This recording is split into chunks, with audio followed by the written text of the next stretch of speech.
Hey guys, I'm Duncan Wilson. And I'm Syed, and you're listening to the Mortgage Sweet Spot Podcast, proudly presented to you by Mortgage Sweet. This podcast is your go-to source for expert insights, innovative strategies, and the latest mortgage trends to help you make the most informed decision regarding your mortgage financing. Whether you're a first-time home buyer, a seasoned real estate investor, or maybe somewhere in between, you've come to the right spot. So sit back, relax, and get ready to discover your mortgage sweet spot. Welcome to another episode of the Mortgage Sweet Spot. Our host is a little bit under the weather today, so he's got a raspy voice. So we brought in our special guest, Alex Lister. He's also my teammate. Alex, say hello to the people. Hello, people. All right.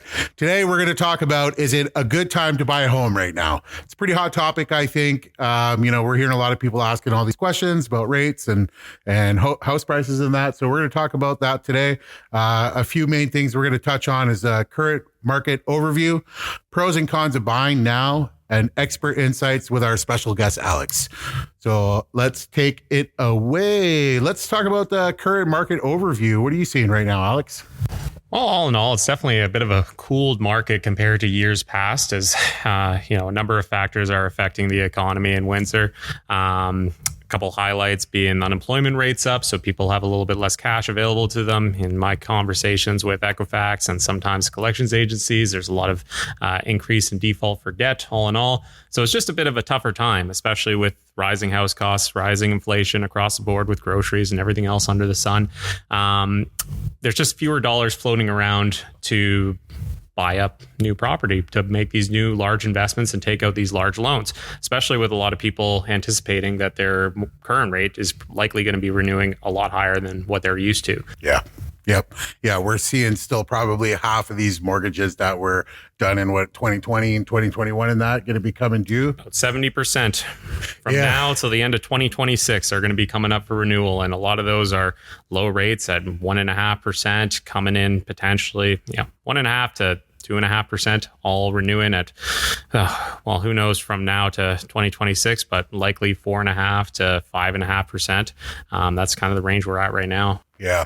So let me ask you, what is it that kind of affects these rates and the market conditions? Because the Bank of Canada just decreased the rate by 25 basis points. So how did that affect the market, and who's seeing the benefits on that right now?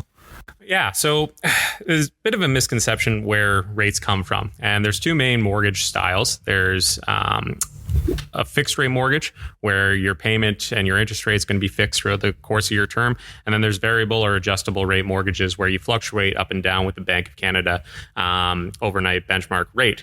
Now, the variable rate holders, folks with HELOCs, folks with variable rate or adjustable rate mortgages, likely saw that their interest expense on their mortgage payments went down when the Bank of Canada made that announcement. If you were in a fixed mortgage, you didn't really see anything along those lines. Now, that lowered new mortgages for variable rate and adjustable rate by 25 basis points. But fixed rate mortgages are calculated a little bit different. They're based off of the bond yields that are currently available for Canadian treasuries. So there's a 1-year bond yield, there's 2-year, a 3-year, a 4-year, and a 5-year. And usually fixed rate mortgages are based off of those yields, because if I'm somebody with, say, $100 million to invest in debt, so I could buy up government bonds, which are very secure. You got a tax base of 40 million people paying into the government every year. Odds are you're not going to default on that. So that's the safest investment on the market. Or I could invest in mortgages, which, they're based off of a single person making their debt obligation. So there's a little bit more risk associated with that. And usually these mortgage lenders will see a little bit of a spread from that 5-year or any year bond yield of 1% to 2%. Yeah. And those bond yields have stayed relatively stable. Even after the Bank of Canada announcement last month, there was an initial drop, but then anything under the sun can affect a bond yield. There was some news last week of Japan changing up their monetary policy, and that caused bond yields on our government debt to go up by 25 basis points. Wow, really, eh? Yeah, it's very influenced by external factors, namely the U.S. as well. When the U.S. does really well and we don't do very well, it's not great for the Canadian economy, and those bond yields tend to rise after that. Okay, sidebar, just in case anybody listening wants to know, where are you getting those facts from? Are you just like watching CNN all day? Oh, no. I'm just a big fan of CPI. Oh, the Bank of Canada issues plenty of interesting stuff. And then, just, a cursory understanding of economics, we'll say. Yeah. All right, cool. So let's take it home a little bit. What's going on in the market around Windsor, Essex County, even maybe around Chatham, Kent? We got a little bit of statistics here showing some price sales over the last since 2011 up till now. The last I saw was about 570. So they're saying that the average house price right now is $570,364. So what are we seeing in the Windsor market right now? Are we down? Are we up? Are we even? A lot of people think that prices are never going to come back down, but looking at this chart, it looks like it's fluctuating pretty healthy. So what do you think? Yeah, 100%. So back in 2020, 2021, the influx of cheap money created a lot of leverage that was available to people without really affecting their affordability. You could borrow a lot more on $100,000 when you're borrowing at 1.5% versus borrowing at 5%. So people have that extra liquidity available to them. They're going to use it to jack up their investments, and homes are a very popular investment right now, especially in Canada. And that's why you saw a lot of those price increases, especially, even before 2020, from 2011 to 2020, there was a pretty sizable jump. And now we're starting to see it kind of trend down. And I personally believe that's because of liquidity. Folks have less borrowing capacity, as well as the economy being in tougher straits. Employment in the city's up.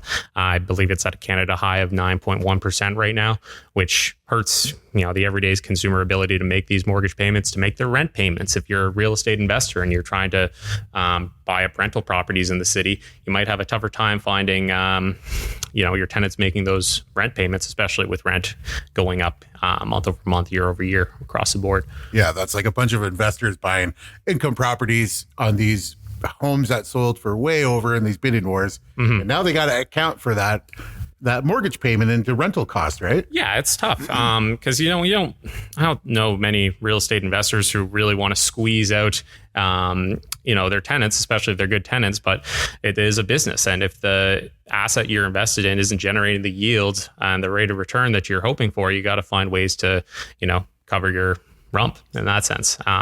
Some people are doing it by adding secondary units to their properties, diversifying the rental streams that way. And that's a good way to also provide more housing units across the city as the population grows.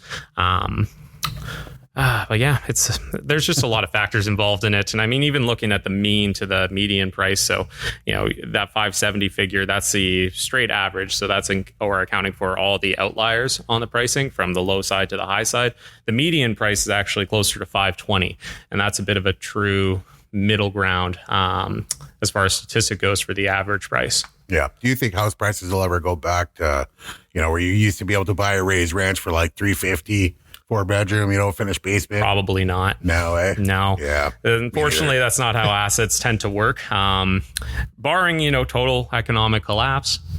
Yeah, right. Don't worry, guys. The bubble will burst at some point. We hope we will anyways. Canada's pretty good at, keeping their major players like automotive industry, banking and that, like out of the deep water there. But we have very, very good, powerful lobbies. Yeah. Right. Protect those industries. All right. Yeah, no, I can't see the government taking any major action to reduce housing prices, especially because a lot of people in Canada, a lot of their net worth is tied up in their house. If you're the baby boomer generation, they worked pretty hard throughout the course of their life. They paid down their house, and now it's a store of value that they can use into their retirement. And a lot of people are banking on that for how they're going to stay afloat, because you can't really rely just on monthly CPP and OAS to pay the bills. So yeah, that's true. It's a tough balance to make. The trick with housing is the prices have gone up so much quicker than wages have. Yeah. And that's what's pinching the affordability, especially for the folks who are just trying to buy and get into the market for the first time. Because if you bought your house, in Windsor a couple years ago, maybe at 150 to 200K, and you wanted to upgrade because your family got bigger, you just need a little more size, whatever, your property appreciated to 350 to 400K. So there was a 200K, let's call it, net worth increase. And that gave you that extra buying power to go and get that bigger house. But if you're a first time buyer who's trying to get into that same house, call it a $600,000 raised ranch at Tecumseh or Riverside, you're going to have a tough time competing with the person who bought 5-10 years ago. Yeah. Even recently, like the one thing I've been saying is we probably won't see the house prices ever go back to where they were before because everybody bought them at such high prices. Mm-hmm. Like we see it happening now, I think, around the GTA and the Golden Horseshoe, where people are losing out trying to resell their houses right now. And the GTA, they're in some hot shit with their condo market. They had so many new construction condos going up with tons of investors and buyers who had no intention whatsoever of actually purchasing the condo. So, a pretty common real estate strategy in the GTA over the past decade has been to buy things pre-construction.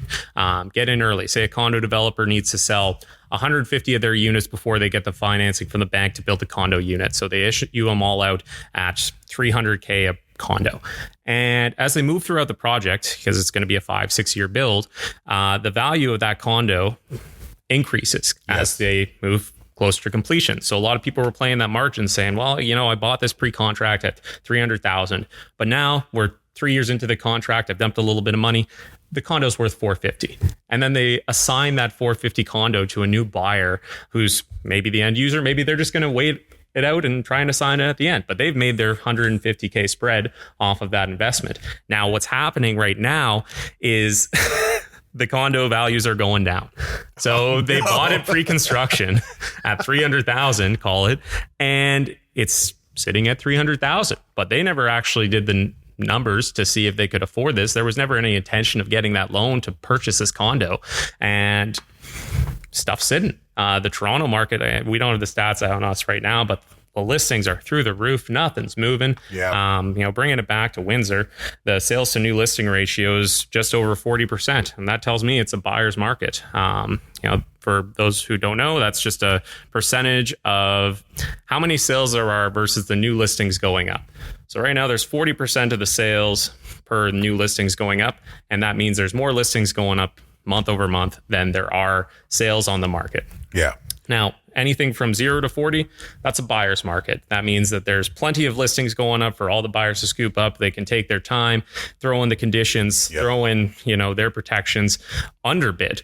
When it's 40 to 60% on that ratio, it's usually a fairly balanced market. Sometimes you have stuff going out over asking, sometimes under asking, conditions, no conditions. And then when it's 60 to 100, that's what was happening in 2020, 2021, when everybody was just bidding over, 100, 200K over asking. And that's a seller's market. That's when prices are going up. Yeah. But these stats are telling me that, they're likely going to continue to fall. Nothing dramatic as far as the nominal price goes, just because, again, that's not how these assets tend to work. But, I wouldn't go in over asking on anything that isn't aggressively priced. Yeah. So that takes us into the next segment here. And I'm hearing a lot of this right now.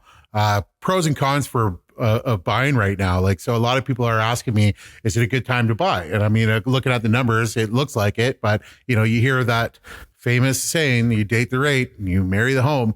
So what's your take on that? What are some pros and cons for buying right now? Well, I mean, buying is, you're in a good position to buy because you have a lot of inventory on the market. You're able to throw in these financing conditions to protect you and protect your investment and your deposits on these things. You can afford to be a little bit picky, and maybe you can, get to a house at a fair value, all in all. So there's a lot of those advantages versus, waiting for maybe the rates to come down a little bit more. And, this so-called wave that's supposed to come in of all these buyers sitting on the sideline. I don't know if I've seen them. That seems to be a common talking point in a lot of our, discourse in the media as far as the real estate market goes. But, I don't see rates falling dramatically anytime soon. And I think a lot of people who currently have mortgages are going to be satisfied just keeping their debt where it is. I heard this the other day. So the whole rate situation right now, you have 3 generations in the housing market, right? You have the baby boomers who saw rates at 18%. Then you have our generation who are seeing rates kind of fluctuate in between. And then you have this younger generation that's brand new in the market, who have been seeing those low rates and them increasing. So it's a little bit of everything, right? And I think it's our job to educate those people what it's like. So it's I've been hearing too, a lot of people are waiting for rates to come down. But if you think about it, like this time last year, between I think it was around the fall to winter, fixed rates were like 5.4%. Now they're sitting around 4.7. So that's a pretty big drop in rates, and people are waiting to come down. They've already come down, people. They've already come down. They'll come down a bit. But what do you think, though, is a healthy rate for a healthy economy? I remember the Bank of Canada actually just shifted up that analysis. I forget what it was, but they moved it up from 2 to I think 2.5 to 3 as a healthy interest rate, as an operating interest rate. You mean like the prime? I believe so. Or the overnight rate? Yeah, I don't want to speak on that too concretely, just because I can't remember the exact statistic off the top of my head right now. But just your opinion, like fixed rates, like what do you think? Fixed rates under 5% should 4. be okay, right? Yeah, 3.5, 4.5%, somewhere in that ballpark for a AAA mortgage. That's more than fair. And the difficult balance with keeping housing affordable, or trying to achieve that affordability while wages eventually catch up over time, is going to be changing our perception of affordability. And, circling back to what I was saying before, when the rates got low, down to 1.5%, 2%, people bid up the pricing because they could afford that, call it $2,500 a month mortgage payment that fit into their borrowing ratios. Now, that $2,500 mortgage payment, instead of getting you a $600,000 house, is getting you a $450,000 house. Now, that's going to cause the natural, cooling of prices, because people can no longer get that extra oomph. In affordability, I say. So if rates do fall dramatically, you say they go back down to 2%, I don't see that being a boom for affordability for anybody except for the folks who already have their loan, because then everybody's going to have a higher pre-approval figure. And when everybody has the higher pre-approval figure, you get more dollars chasing fewer things, jacks up the prices. And, that's why there's a lot of calls to eliminate this qualifying rate. So for those who may not know, we as mortgage agents, we have to qualify everything at 2% above what your actual interest rate is. So if you get a mortgage at 4.79, we have to qualify it at 6.79. If we axe that across the board, then we're giving everybody carte blanche, an extra 2% cheaper on an interest rate, and that's going to that's going to lower their interest rate and increase the amount of loan that they can afford across the board, which will likely increase the general cost of these houses and jack prices up again. Yeah, what he's talking about there, guys, is the stress rate. So when the rates were below 3.5%, the stress rate came out that you had to qualify at 5.25. And so do you think they're going to cut that? I know the UK cut it last year.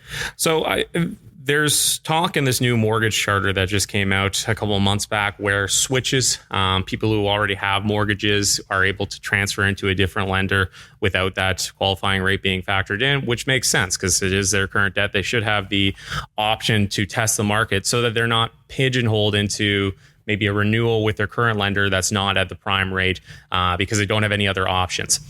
So that's a good thing. I do think that people who have these debts already should be qualified at their contract rate because, well, one, I mean, you spent the past 5 years making all your payments.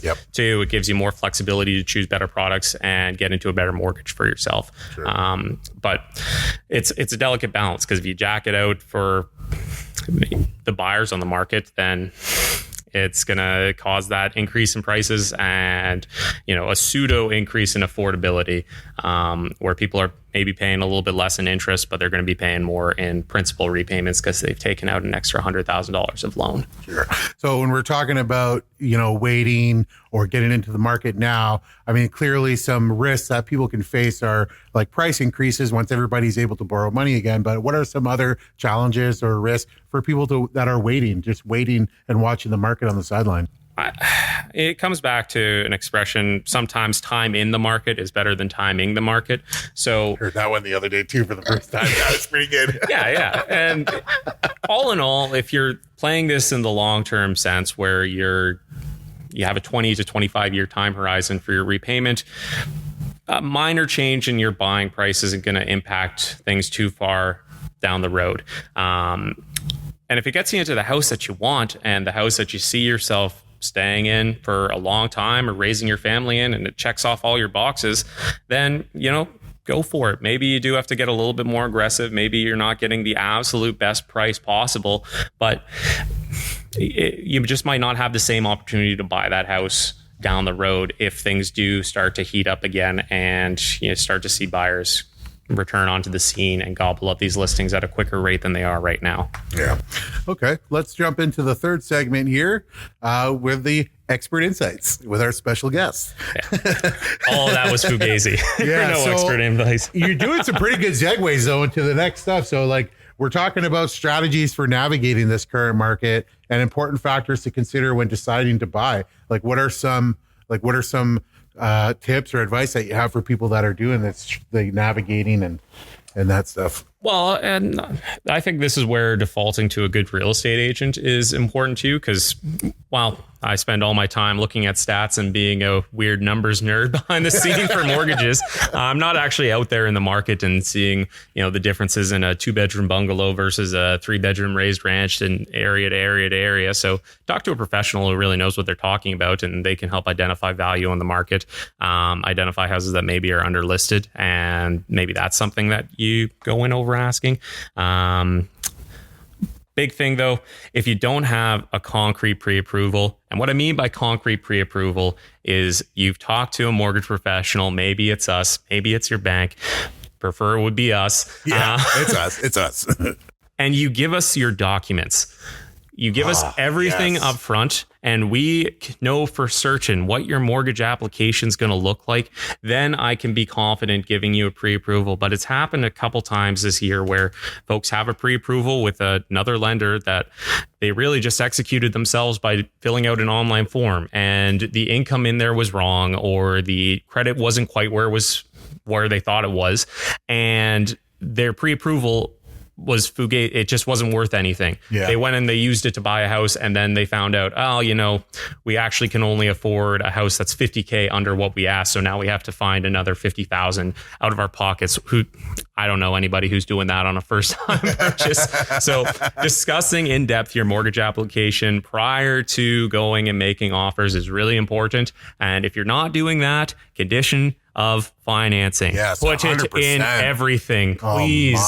Just the amount for your of own people, security. The amount of Protect your people that have deposit. come to me that said they went to their bank and told them how much they earn at their job and what their beacon score was. The bank told them that they could afford X amount of dollars. And then when they come to see me, we do the pre-approval and it's like half of what the bank told them. That's tough, man. It so is. I think key is providing documents. If your mortgage specialist, wherever it may be, hasn't reviewed any docs, call me or Alex. We'll review your docs and give you a straight up pre-approval. Yeah, 100%. And, as fun as it is to rag on the banks, there are really good mortgage specialists there as well. Oh, yeah. It's just tough sometimes because bankers, especially, personal bankers and the over-the-counter folks, they're jacks of all trade. They have maybe a weekend worth of mortgage training, whereas, we've dedicated our lives to this profession and this craft. So it pays to speak to the specialists. Yeah. And I will say, not to direct business away from us, but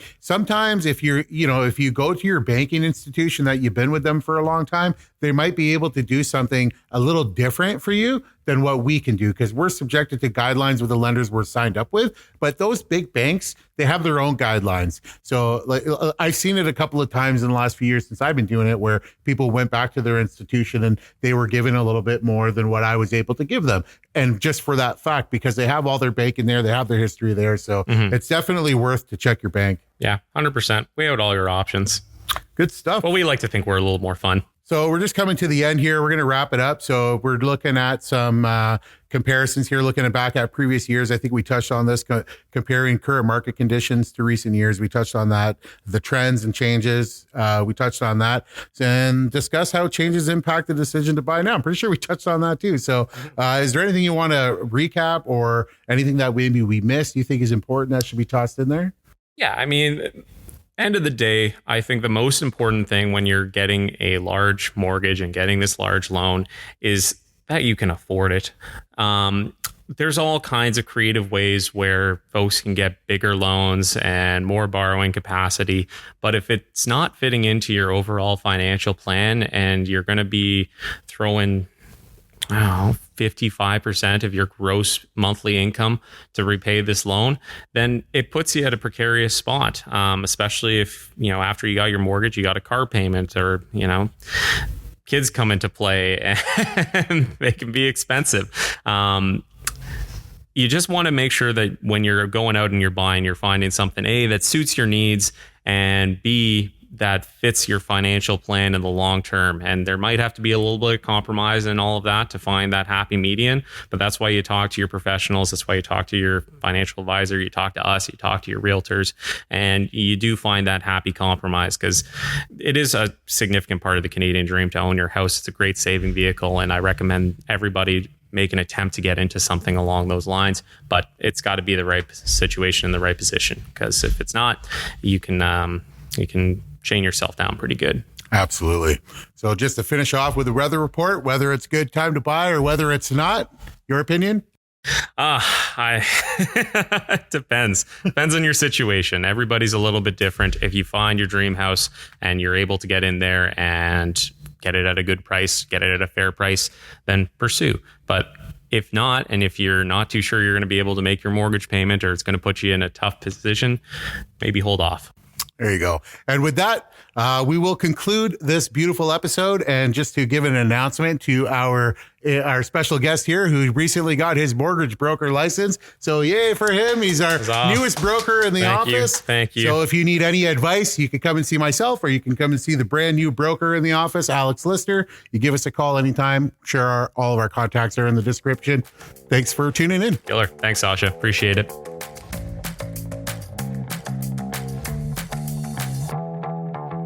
Ladies and gentlemen borrowers, thanks for tuning in to the Mortgage Sweet Spot. If you have any suggestions for upcoming episodes or questions for our hosts, me and Sasha, throw them in the comments below. And if you enjoyed the podcast, please subscribe to our channel on your preferred platform. We're available on Spotify, Apple Podcasts, or you can check us out on YouTube. Once again, thank you for tuning in, and we'll see you on the next one.